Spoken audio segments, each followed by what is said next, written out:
Friends, welcome to maths पाठशाला। जैसा कि आपको पता है यूपी टेट सीरीज चल रही है हमारी। आज उसकी फोर्थ क्लास है, जिसमें हम सीडीपी पढ़ेंगे। जैसे कि आपको टाइम टेबल दिख भी रहा है कि सीडीपी हमारा वेडनेसडे और थर्सडे चलता है।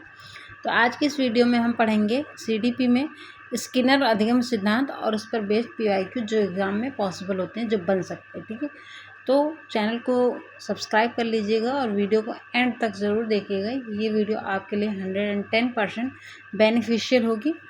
तो चलिए क्लास को स्टार्ट करते हैं, और लास्ट में कमेंट में अपना रिव्यू ज़रूर दीजिएगा कि आपको ये वीडियो कैसी लगी, वाकई में आपके लिए हेल्पफुल है या नहीं। आप दिया है बीएफ स्किनर। ठीक है, क्या पढ़ेंगे लोग? बीएफ स्किनर को पढ़ेंगे आज। ऑपरेंट कंडीशनिंग मतलब इनकी थ्योरी कौन सी है? ऑपरेंट कंडीशनिंग मतलब क्रियात्मक अनुबंधन का सिद्धांत। ये किसने दिया है? बीएफ स्किनर ने दिया है। क्रियात्मक अनुबंधन का सिद्धांत बीएफ स्किनर द्वारा दिया गया है। ठीक है, स्किनर ने ऑपरेंट कंडीशनिंग थ्योरी दी है। ये क्वेश्चन पूछा जाता है। उनका प्रयोग स्किनर बॉक्स एक्सपेरिमेंट है। उन्होंने जो प्रयोग किया था उस बॉक्स का क्या नाम था? स्किनर बॉक्स पर प्रयोग किया था। स्किनर बॉक्स भी बोलते हैं चूहा जिसमें चूहे पर उन्होंने प्रयोग किया था। ठीक है, फिर आता है सीखना प्रबलन से होता है। बिल्कुल इनके अनुसार ये मानना था कि जो सीखना, जो लर्निंग है, वो हमारा क्या है? रीइंफोर्समेंट मतलब प्रबलन। किसी काम को करने के लिए उसमें क्या है? तेज़ी लाने के लिए। अगर हम जैसे कोई बच्चा अच्छा काम कर रहा है तो अगर हम उसको पुरस्कार देते हैं तो वो क्या है? पुनर्बलन का काम करता है। पुनर्बलन करना मतलब उसकी एक्टिविटी को, उसके काम को और प्रोत्साहित करना, जिससे वो काम वो बार बार करे। ठीक है, तो क्या होता है? रीइंफोर्समेंट होता है। तो इन्होंने क्या किया? सीखना रीइंफोर्समेंट से होता है। फिर इन्होंने बताया कि जो रीइंफोर्समेंट है या प्रबलन है, दो प्रकार से होता है। एक पॉजिटिव होता है और एक निगेटिव होता है। पॉजिटिव क्या होता है? फिर जैसे मैंने एग्जाम्पल दिया था कि अगर अच्छे काम के लिए आप पुरस्कार दे रहे हैं, उसको इनाम दे रहे हैं, तो वो क्या है? एक पॉजिटिव रीइंफोर्समेंट होता है। निगेटिव इन्फोर्समेंट जैसे दंड देना हो गया। ठीक है, जैसे कोई बच्चा, ये भी मतलब दोनों का एम सेम है। दोनों में क्या है? बच्चों में सुधार करने के लिए ही किया जाता है। जैसे कोई बच्चा बहुत शरारती है या बहुत गलत काम कर रहा है, चोरी कर रहा है, तो उसके लिए वहाँ पे दंड दिया जाएगा ताकि वो आगे से इस काम को ना करे। तो नकारात्मक चीज़ों को बंद करने के लिए यहाँ पे नेगेटिव रीइंफोर्समेंट दिया जाता है, मतलब नकारात्मक पुनर्बलन दिया जाता है। लेकिन उसका एम जो होता है, जो टारगेट होता है, वो हमेशा सही होता है। ठीक, क्योंकि हम उसके अंदर उस बुरी आदत को बंद करना चाहते हैं। तो पॉजिटिव रीइंफोर्समेंट हो गया और निगेटिव रीइंफोर्समेंट हो गया। फिर आता है पनिशमेंट, अवांछित व्यवहार को कम करना। अवांछित अभी जैसे मैंने बताया ना, जिस कोई बच्चा चोरी कर रहा है, अवांछित मतलब जो वांछनीय, जो अच्छे काम में नहीं, अच्छे व्यवहार नहीं है, उसको बंद करने के लिए निगेटिव रीइंफोर्समेंट या जिनको पनिशमेंट कहते हैं वो दिया जाता है। शेपिंग, धीरे धीरे व्यवहार विकसित होता है। इन्होंने कहा कि किसी बच्चे में व्यवहार जो है वो धीरे धीरे विकसित होता है, किसी चीज़ को सीखने में थोड़ा टाइम लगता है। प्रोग्राम लर्निंग की अवधारणा इन्होंने क्या दी है? ये भी पूछा जाता है। प्रोग्राम्ड लर्निंग की अवधारणा किसने दी है? तो वो दी है स्किनर ने। फिर यहाँ पे देख लेते हैं, थोड़ा और कुछ छूट रहे हैं। ये दिया है हमारा शेड्यूल ऑफ रेनफोर्समेंट। किसने दिया है? सीखने को प्रभावित करते हैं। कह रहा है शेड्यूल ऑफ रेनफोर्समेंट मतलब पुनर्बलन का जो शेड्यूल होता है वो सीखने को क्या है? प्रभावित करता है। यह सिद्धांत शैक्षिक व्यवहार से होता है। बिल्कुल, अगर ये जो सिद्धांत इन्होंने दिया है पुनर्बलन का सिद्धांत, ये सिद्धांत उस बच्चे के स्वयं की इच्छा पर और उसके व्यवहार पर भी डिपेंड करता है कि वो उस चीज़ को कितना सीखना चाहता है। ठीक है, फिर आते हैं इन्होंने किस पर प्रयोग किया, ये देख लेते हैं। ये दिया है हमारे सामने, चूहा बना हुआ है। मैं इसीलिए फिगर के साथ आती हूँ, डायग्राम के साथ, ताकि जब हम देखें किसी चीज़ को तो वो हमें जल्दी ऑब्जर्व हो जाता है। ठीक है, जब हम कोई चीज़ देख कर पढ़ते हैं तो देखते भी हैं और सुनते भी हैं, तो वो चीज़ें जल्दी माइंड में फिक्स हो जाती हैं। स्किनर बॉक्स एक्सपेरिमेंट, इनके बॉक्स का नाम ही था स्किनर बॉक्स एक्सपेरिमेंट। इन्होंने क्या किया था? एक बॉक्स था स्किनर बॉक्स, जिस पर उन्होंने एक चूहे को अंदर डाल दिया था। ध्वनि लगाई थी, उसमें साउंड लगा दिया था, लाइट लगा दी थी, लीवर लगा दी। लीवर का मतलब प्रेस करने वाला, जो खोलने वाला दरवाज़ा। फूड वितरण किया, वही जैसे पावला का हमने पढ़ा था उसी तरह। ठीक है, फूड पैलेट, भोजन के कण इन्होंने रखे। ठीक है, रेनफोर्समेंट टाइप, प्रबलन के प्रकार इन्होंने बताए हैं, पॉजिटिव, निगेटिव और दो ही होते हैं, मेनली दो ही हमने पढ़े हैं, ठीक है। दो ही आपको पढ़ने की। प्रबलन कितने प्रकार के बताएं? दो, एक पॉजिटिव रेनफोर्समेंट, एक निगेटिव रेनफोर्समेंट। सकारात्मक प्रबलन और नकारात्मक प्रबलन। व्यवहार बढ़ाता है और व्यवहार मजबूत करता है। निगेटिव प्रबलन क्या है? व्यवहार को मजबूत करता है, अवांछनीय व्यवहार को खत्म करता है, ठीक है। फिर आता है दंड क्या है? वांछित व्यवहार को कम कर देता है। फिर आता है शेपिंग प्रोसेस क्या है? लक्ष्य व्यवहार तक पहुंचने के लिए छोटे छोटे चरणों में प्रबलन दिया जाता है। बिल्कुल, अगर हम उसने मतलब जैसे टीचर कोई टारगेट करता है या कोई बच्चा कोई चीज़ का टारगेट करता है कि हाँ मुझे इसके जैसे बनना है, ये सीखना है, तो वो क्या उस चीज़ को सीखने के लिए पहले छोटी छोटी चीज़ें को सीखे। पहले जैसे आप सीढ़ी चढ़ते हैं, आपको मंजिल में जाना है, तो आप क्या करें? पहले फर्स्ट स्टेप चढ़ेंगे, पहली सीढ़ी चढ़ेंगे, फिर दूसरी, फिर तीसरी। तो वही कह रहा है कि लक्ष्य व्यवहार तक पहुंचने के लिए छोटे छोटे चरणों में प्रबलन दिया जाता है, तब वो क्या है, हम उस अपने लक्ष्य तक पहुंच जाते हैं। फिर दिया है प्रोग्राम्ड लर्निंग। प्रोग्राम्ड लर्निंग क्या है? प्रोग्राम्ड लर्निंग दिया है, छोटे छोटे चरणों में सामग्री प्रस्तुत सीखने से प्रभावित होता है।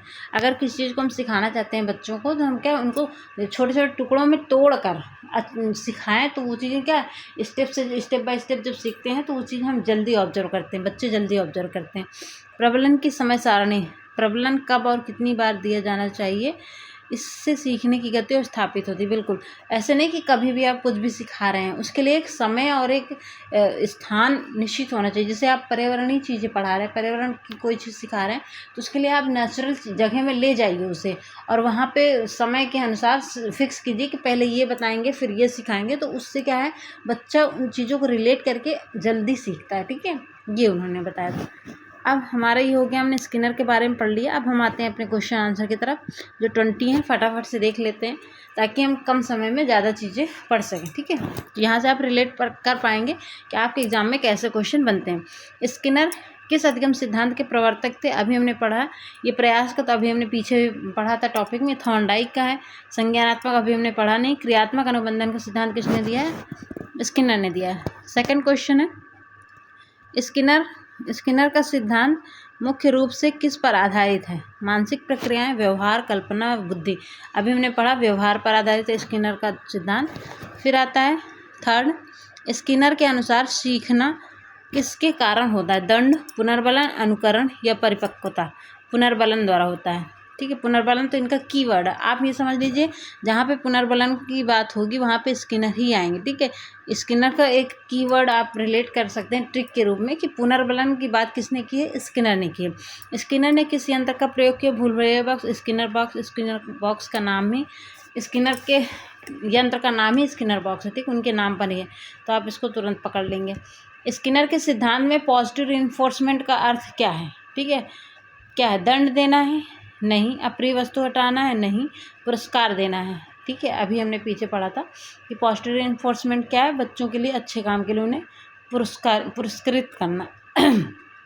फिर दिया है हमारा स्किनर के अनुसार वह व्यवहार जो पुनर्बलित होता है उसे क्या कहते हैं? समाप्त हो जाता है, कमज़ोर हो जाता है, दोहराया जाता है, भूल जाता है। दोहराया जाता है। अगर कोई अच्छा काम कर रहा है और उसको आप पुनर्बलन कर रहे हो, को पुरस्कार दे रहे हैं, तो बच्चा क्या है, बार बार वही काम करेगा ताकि उसे बार बार पुरस्कार मिले, पुरस्कार की लालच में, ठीक है। तो वो काम दोहराया जाता है। ऑपरेंट कंडीशनिंग को हिंदी में क्या कहते हैं? शास्त्रीय अनुबंधन के साथ नहीं, ये तो पावलोव का है, अभी उस दिन हमने पढ़ा था, ठीक है। फिर आता है क्रियात्मक अनुबंधन का सिद्धांत, यही है क्रियात्मक ऑपरेंट कंडीशनिंग थ्योरी। किसने दी है? स्किनर ने दी है। फिर 8 नंबर क्वेश्चन है हमारा, स्किनर ने अपने प्रयोग मुख्यतः किस पर किए हैं? बंदर, बिल्ली, चूहा, कबूतर, ये चूहे और कबूतर पर, ठीक है। स्किनर ने 2 पर किए थे, चूहा पर और कबूतर पर, दोनों पर अपने प्रयोग किए हैं, ठीक है। उनकी यंत्र का क्या नाम था जिस पर उन्होंने प्रयोग किया था? Skinner box. स्किनर के अनुसार अधिगम में सबसे महत्वपूर्ण तत्व कौन सा है? परिपक्वता, पुनर्बलन। ये स्किनर पुनर्बलन है तो मतलब स्किनर ही होंगे। फिर 10 है हमारा, जब किसी छात्र को अच्छे कार्य के लिए पुरस्कार दिया जाता है तो क्या कहलाता है? सकारात्मक पुनर्बलन दिया, अच्छे कार्य के लिए सकारात्मक पुनर्बलन। अगर नकारात्मक पुनर्बलन दे रहा मतलब दंड दे रहे हैं तो नकारात्मक पुनर्बलन होगा। स्किनर का सिद्धांत किस मनोवैज्ञानिक शाखा से संबंधित है? व्यवहारवाद से, जस्ट अभी हमने पीछे पढ़ा है।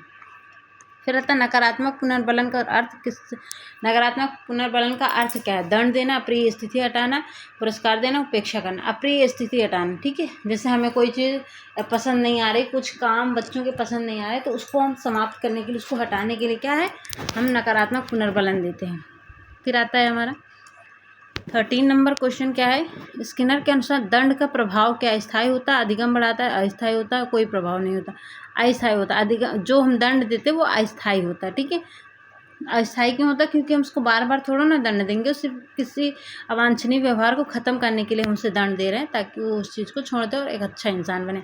स्किनर के सिद्धांत में शेपिंग का अर्थ क्या है? व्यवहार को धीरे धीरे विकसित करना, दंड देना, स्मरण करना, अनुकरण करना।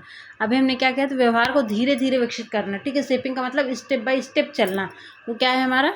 स्किनर के सिद्धांत के अनुसार शेपिंग का अर्थ है, जिससे बच्चा जल्दी सीखता है। फिर आता है हमारा स्किनर के सिद्धांत में शिक्षक की भूमिका क्या है? नियंत्रक, मार्गदर्शक एवं पुनर्बलन देने वाला। पुनर्बलन वाला आ गया तो पुनर्बलन वाला क्या हो जाएगा? हमारा राइट आंसर हो जाएगा। 16 है हमारा, स्किनर के अनुसार अधिगम सबसे प्रभावी कब होता है? बिना पुनर्बलन के, उचित पुनर्बलन मिलने पर, केवल दंड से, केवल अनुसरण से। उचित पुनर्बलन जब मिलता है तो स्किनर के अनुसार अधिगम क्या होता है? सबसे प्रभावी होता है। फिर आता है हमारा स्किनर का सिद्धांत किस प्रकार के व्यवहार पर बल देता है? ठीक है, प्रकट व्यवहार, गुप्त व्यवहार, भावनात्मक व्यवहार या सामाजिक व्यवहार। तो स्किनर का सिद्धांत किस प्रकार के व्यवहार पर बल देता है? भावनात्मक व्यवहार पर। ऑप्शन नंबर सी क्या हो जाएगा? हमारा राइट आंसर हो जाएगा। फिर आता है यदि पुनर्बलन बंद कर दिया जाए तो व्यवहार धीरे धीरे समाप्त हो जाता है। इसे क्या कहते हैं? विलुप्ति कहते हैं। विलुप्त हो जाता है व्यवहार, क्या धीरे धीरे समाप्त हो जाता है। सेकंड लास्ट क्वेश्चन है हमारा, स्किनर के सिद्धांत का शिक्षा में उपयोग किस लिए किया जाता है? अनुशासन एवं अधिगम सुधार पर, केवल परीक्षा लेने हेतु, केवल खेल हेतु, केवल बुद्धिमान मापन हेतु। जहाँ पे भी आपको केवल मिलेगा तो वहाँ पे क्या हो जाएगा? हमारा आंसर गलत हो जाएगा। CDP में आपको कुछ पेडागोजी मतलब फैक्ट्स हैं जिनको याद रखना है। जहाँ पे भी आपको केवल वर्ड यूज होगा वो हमेशा मोस्टली 99% गलत ही होता है। तो हमारे पास आंसर क्या हो जाएगा? राइट आंसर ए हो जाएगा। लास्ट है हमारा 20, स्किनर का अधिगम सिद्धांत किस प्रकार का सिद्धांत है? SR थ्योरी है, गेस्टाल्ट थ्योरी है, इनसाइट थ्योरी, कॉग्निटिव थ्योरी है। तो SR सिद्धांत, अभी तो हमने ये सब पढ़ाया ही नहीं, लेकिन SR सिद्धांत किससे रिलेटेड है? स्किनर से रिलेटेड है। तो ये रहे आज के हमारे टॉपिक +20 PYQ जो इसमें बेस्ड है, जिससे आप रिलेट करके पढ़ सकते हैं कि आपको एग्जाम में कैसे क्वेश्चन इस टॉपिक से देखने को मिलेंगे। तो आज की क्लास यहीं पे एंड करते हैं। आई होप आप लोगों को वीडियो अच्छी लगी होगी। Thanks for watching. मिलते हैं नेक्स्ट वीडियो में। चैनल को फॉलो कर लीजिए ऐसे ही वीडियो के लिए।